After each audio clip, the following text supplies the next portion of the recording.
Hi folks, you're with Tacitus. Tacitus today, your pushback channel, and thank you for joining this audio live stream.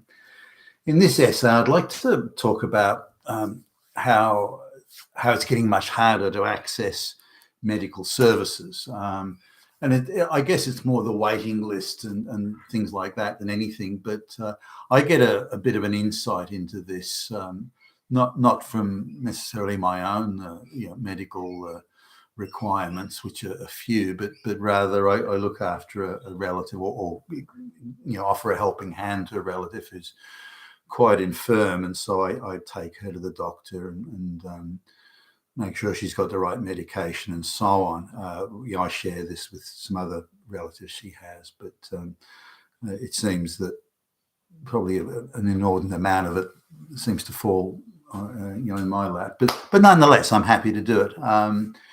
So what I've noticed over the years is you could get to see, there was a time, and not that long ago, when you could simply walk into a doctor's surgery, like a medical center, and you just walk in, you give your name, and you just sit there and wait.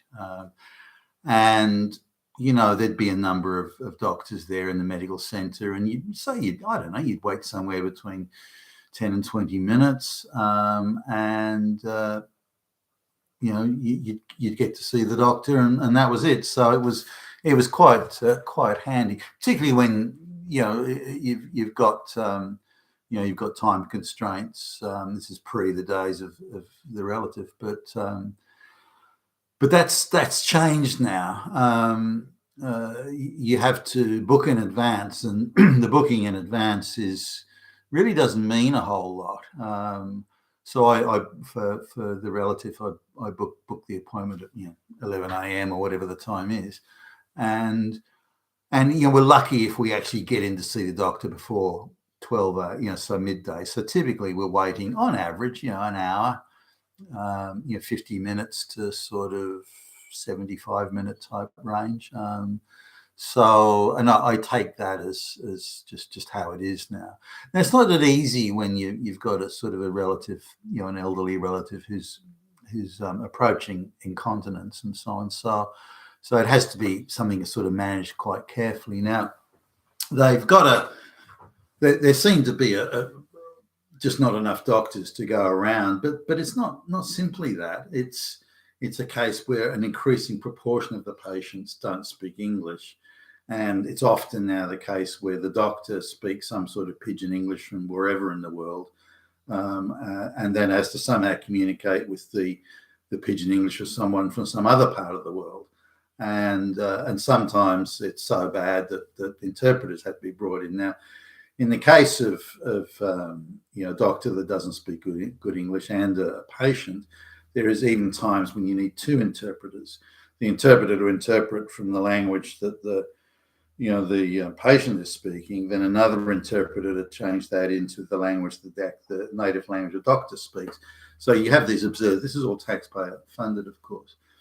You also have situations where patients are being brought in that are quadriplegic or paraplegic or suffering some huge infirmity, and they some of these are quadriplegic and mentally retarded. So they have special carers that bring them in, and special vans that have hoists for wheelchairs on the back and that sort of stuff. So they're brought in, but the carer who's looking after them doesn't speak English or doesn't speak the language the doctor is, so they can't explain to the doctor what the issue is or can't explain it well enough.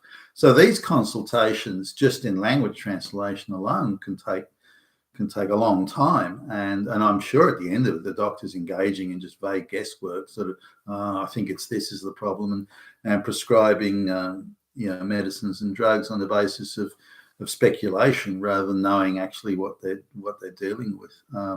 Why these medical centres would employ doctors that speak minimal English is quite beyond me, because if there wasn't a demand for these doctors, then the immigration authorities would be forced to only bring in doctors that speak good English, or to train more doctors locally. But they've cut back on the local training in preference for importing these very sub-quality doctors, in my view. Now, the doctors that I'm coming across have got really a checklist approach. I'm not sure they really understand what they're doing. I think any high school kid could do as good a job as some of these doctors are.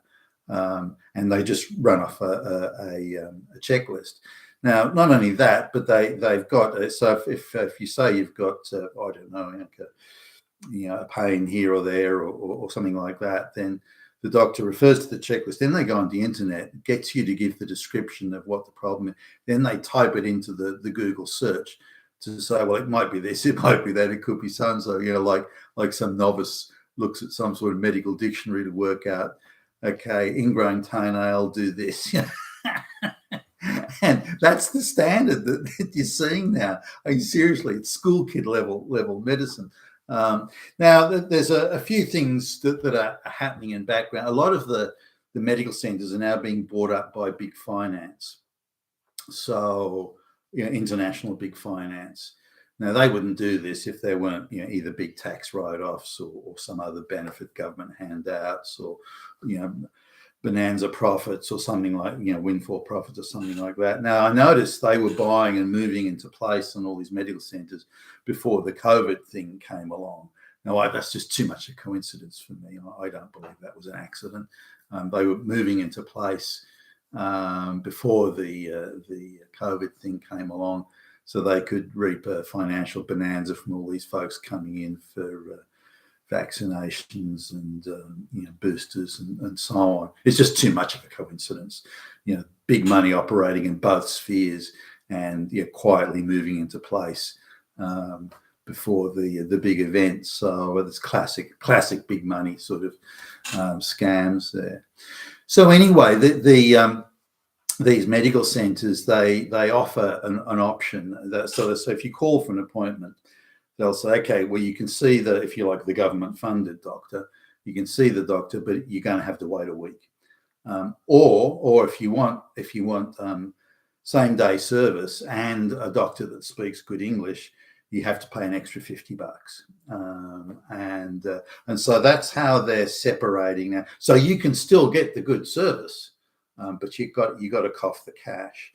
Now, if you're in the top flight medical funds, they'll say you spend the $50 on the doctor, they'll give you, $39 rebate on seeing, for example, $39 rebate. I mean, it varies, but if you don't have that, then it's $50 straight out of your pocket. And look, if you want snappy service and you want a doctor that you can actually talk to and understands what you're saying, but that's not the contract we've got. And you're seeing this artificially forcing people to make that decision. Well, you can have crap service, you can have a doctor that doesn't speak English, you can wait a week, or you can wait hours in the waiting room. But if you don't like that, then you have to pay another $50 on top. And they still claim the government money as well on top of the $50. So those are some of the issues that are delaying it. Now, there are a few other things that require you to go to the doctor for no reason. For example, there are some methods of bypassing some prescriptions, depending on what the prescription is, but otherwise you have to go back to the doctor, and the doctor then has to write a prescription for you to get that. Now, it may be you walk in, you say, I need another prescription for this, particularly for the elderly relative, they're taking a lot of drugs. And then so you go and get this prescription, but you still have to make the appointment. You still have to wait a week. You still have to. So if she miscalculates on when the drugs are going to run out, then and she only notices it a day or two before they run out, or the day they run out, then you can't afford to wait a week because she needs the prescription now. And because of the nature of the drug, you can't do it online. You have to see the doctor. Therefore, you have to go through the whole process. Now, also other things like, especially her, she gets a lot of blood tests and things like that, which at that age you have to do. So getting the blood test isn't too bad. But again, you theoretically you can get a copy of the blood test yourself. Now, I'm now across the blood test thing. So I could spot if there's any changes in the previous blood test and say, okay, we better go to the doctor and get this looked at or that looked at.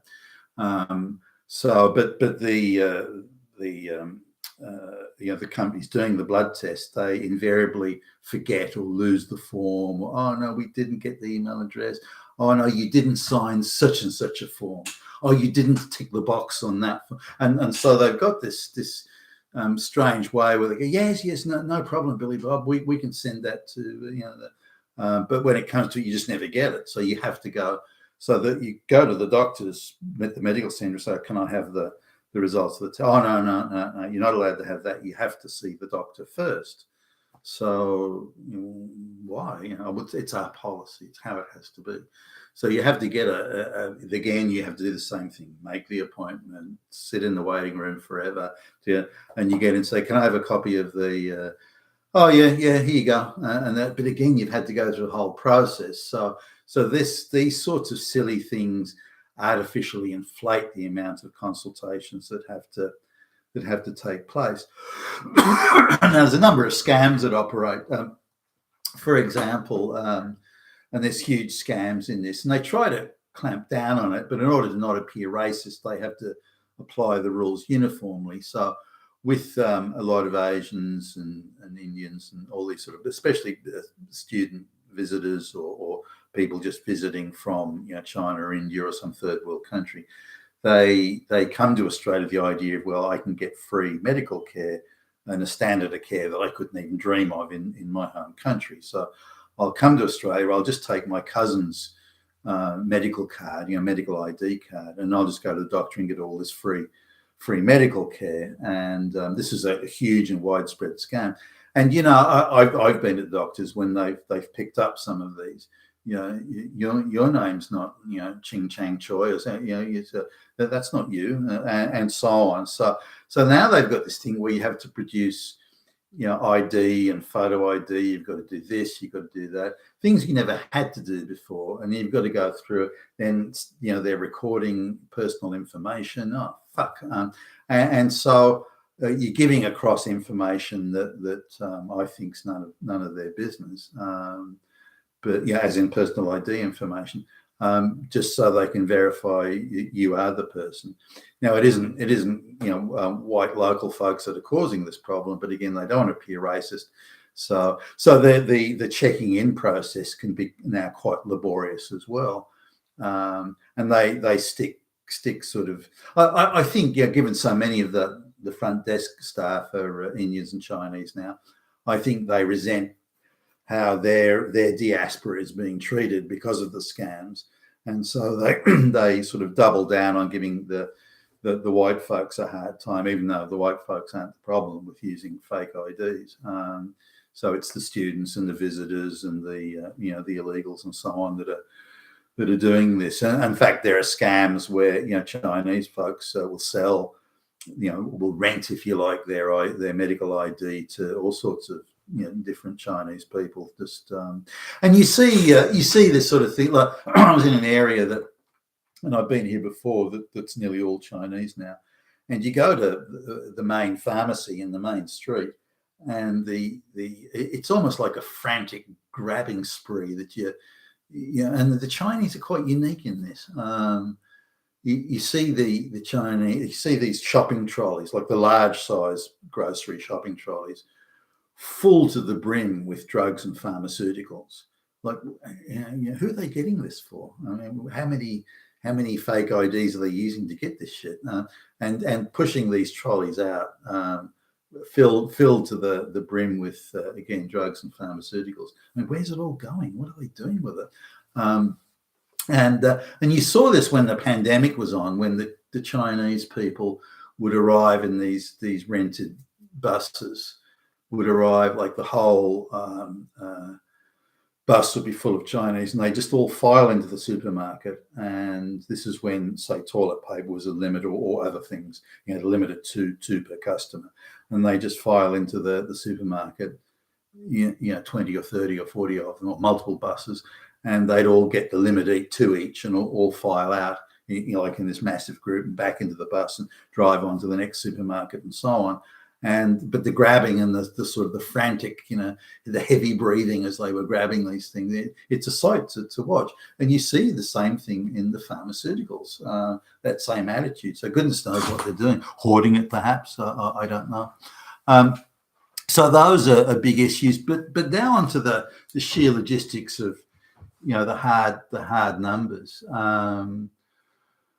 So having a look at so each general practitioner has an average of 4,200 appointments per year. Now, this is a little bit difficult to nail down because you might have an inner city doctor, general practitioner doctor, where that there's a very intense. I'm trying to think of the word here. The population of that area is millions per square kilometre, unlike say a rural area where you get a much smaller spread of population density. That's what I was thinking of. Now, potentially, given the amount of patients each doctor has, again, this is averaging. The doctor would see each patient 3 times a year. Now that would sort of vary. In the case of, say, my elderly relative, there's I think the doctor should probably see the doctor 15, 16 times a year, if not more. Whereas somebody like me would go to the doctor, I don't know, once a year, not even that. So there'd be a variance there. But if we look at the amount of patients a doctor sees and the amount of time per patient, and then divide that, and then do the mathematics on that, then we're looking at there shouldn't really be a shortage of doctors. We're clearly in a situation where the consultations are taking way too long because either the doctor and or the patient don't speak English, and that's as far as I can tell the issue, or where severely handicapped people come in. And I've seen this where the carers don't speak English and can't tell the doctor what the problem is, and so on. Also, doctors not knowing what they're doing and having to go online to find out what's happening. I've seen that a few times now. I could scarcely believe it. So now the next step on this, which again causes a logjam, is that the number of specialists. What a general practitioner used to do is they would do a lot of analysis and diagnosis and prescribe remedies and so on. Because of the severe reduction in skill and experience and again language issues with general practitioners, they're far more inclined to just act as like a feed it off into a specialist. Now you can't get to see a specialist till a GP, the general practitioner doctor, says you can see the specialist. So you can't go direct to the specialist unless in exceptional circumstances. But so you go to the GP says, okay, I think you've got a problem with this or that. Here, go and see the specialist who deals with that. Now, that's fine, but just in the case of again, coming back to my relatives now, the waiting time to see a specialist can be 3 or 4 months, and that's about average, or 6 months. Is often the case. Now, given her health, 6 months is an eternity, so that just doesn't work. So now the next step when you see a specialist is how you have to go through an ascending, going up the scale, through an ascending scale of say medical tests that the specialist administers. So now they've got this idea of you do the cheapest test first, then the next cheapest, then the next cheapest, until you get to the most expensive. There may be a battery of 6 tests, but the amount of times, which is about every time, we have to go through the whole battery of tests. So I've now got to take her on 6 appointments. That's making 6 appointments, 6 times, waiting for fuck knows how long in waiting rooms, then having to go back. Each time you have to go back to the general practitioner doctor who then says, go to the next test, then back to the doctor, then to the next test. So, I ask, well, why don't you just do the test that's most likely to get the result?